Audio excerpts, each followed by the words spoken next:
English के सारे बच्चे एक बार क्लास में आ जाएं, अपनी अपनी बुक लाएं और पहला लेसन खोलें। पहला लेसन का लास्ट वाला पैरा एक बार समझ लीजिए। वो अगर आ गया तो उसके क्वेश्चन कैसे, पैसेज का आंसर, जो क्वेश्चन आता है उसका आंसर आप कैसे देंगी।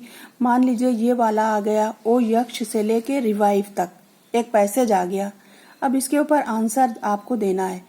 एक क्वेश्चन तो पहला यही आता है ज्यादातर के लेसन का नाम और राइटर का नाम, जो आप समझ चुकी हैं। राइटर हो या आथर हो, सब वही है, लेखक का नाम। तो इस पर आप बहकिएगा नहीं, चाहे आथर का नाम पूछा जाए चाहे लेखक का नाम पूछा जाए। आपको जिसने इस लेसन को लिखा है, जो आप लोगों ने याद किया है, वही लिख दीजिएगा और वही लेसन का नाम सही स्पेलिंग से मोटे मोटे शब्दों में लिख दीजिएगा, ताकि देखने वाले को, कॉपी चेक करने वाले को आसानी से समझ में आ जाए कि हाँ इस बच्चे को याद है। अब इस वाले पैसेज पर क्वेश्चन आता है। पहला क्वेश्चन है ओ यक्ष वाले पैसेज में, why did Yudhishthir ask for Nakul's revival. Yudhishthir ने नकुल को जीवित करने के लिए क्यों कहा, क्यों उनसे पूछा कि आप उसको जीवित कर दीजिए। तो पैसेज में ही आपको आंसर मिल जाएगा। आप पैसेज में आ जाइए। पैसेज में यहीं से देखिए, इन्होंने हमें निशान लगा दिया। आप भी अपनी किताब पे निशान लगा लीजिएगा, ताकि बार बार उसको खोल के देखिए, समझ जाइए। तो जब यमराज जी ने उनसे ये बात पूछा था, क्वेश्चन जो है वो पूछा था, तो आंसर उन्होंने दिया था कि Kunti and Madhuri were 2 wives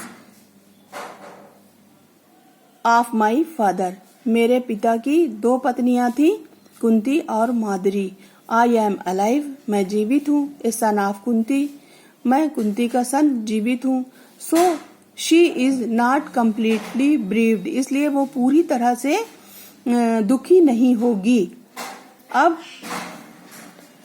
फिर in order that the scale of justice में बी इवन, यानी इंसाफ के तराजू में बराबरी होना चाहिए।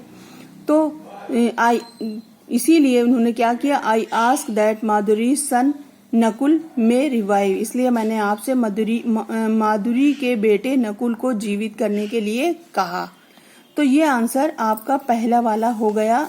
कुछ कहीं नहीं जाना है, सिर्फ पैसेज का ही उतार देना है, आंसर बन गया। अब दूसरा क्वेश्चन फिर पूछा गया इसमें, व्हाट विल हैपन इफ धर्म इज गिवन अप, यदि धर्म छोड़ दिया जाए तो क्या हो। तो आपको पैसेज में ही आंसर मिलेगा, कहीं नहीं जाइए।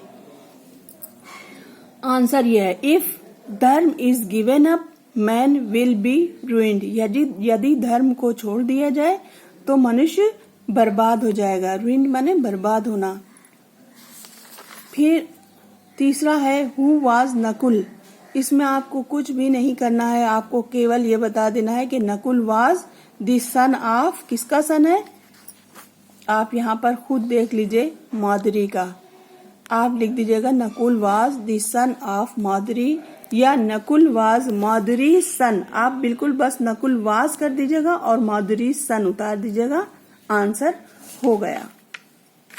अब चौथा क्वेश्चन इसमें दिया गया, which word in the passage have the synonyms of the following. अब इसका आपसे पर्याय पूछा जा रहा है, प्रोटेक्शन का पर्यायवाची या डिस्ट्रॉय का, दोनों का, 2 शब्द का। मान लीजिए इस तरह का भी क्वेश्चन आता है तो आप समझिएगा कि मीनिंग पूछी जा रही है, या विलोम शब्द विलोम पूछा जा रहा है, या पर्यायवाची पूछा जा रहा है। यहाँ पे पर्यायवाची पूछा जा रहा है आपसे। पहला है प्रोटेक्शन, प्रोटेक्शन माने बचाना, बचाओ। अब आप इसी में से ओ यक्ष से लेके रिवाइव तक में आप दूसरा प्रोटेक्शन का दूसरा वर्ड आप खुद ढूंढिए। एक वर्ड फिर है दूसरा डिस्ट्रॉय, यानी बर्बाद होना। आपको इसी में से अभी हम बता भी चुके हैं आपको, तो आप इसी में से वो दोनों शब्द ढूंढ के निकालिए। इतनी बात आपको भी जानना चाहिए कि उस शब्द का दूसरा अर्थ, वर्ड मीनिंग में भी आप पढ़िएगा तो आपको मिल जाएगा, और इसमें से भी ढूंढिएगा तो मिल जाएगा। इसलिए आपको इतना ढूंढना आना चाहिए। ये है दूसरा पैसेज। इस तरह से पैसेज हल किया जाएगा।